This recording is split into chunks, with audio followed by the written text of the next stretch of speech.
Buongiorno a tutti e bentornati a Valgrande. Oggi ero in vena di dolcezze.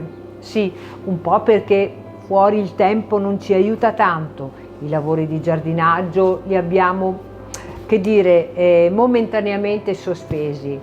Dell'azienda agricola se ne sta occupando Alberto. Io in questa giornata con un tempo un po' ballerino, con il vento, un po' di freddo, mi dedico ai miei ospiti. Sì, e lo faccio, siccome sono in vena di dolcezze, lo faccio preparando i dolci per la colazione.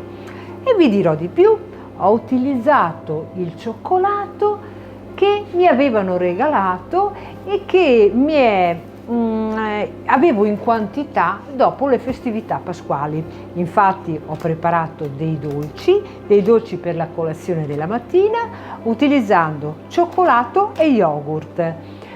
Se anche voi volete assaggiare, così come i nostri ospiti, le mie preparazioni, io vi invito a venirci a trovare.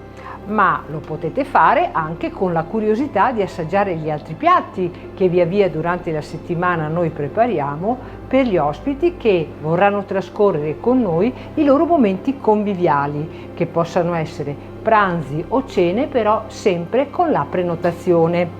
La prenotazione che dovrà avere sempre la stessa modalità, quindi attraverso i contatti che potete trovare tra le pagine social dove noi siamo presenti o tra le pagine del nostro sito. Per il momento io continuo con la preparazione delle mie coccole per gli ospiti e vi saluto. Ciao!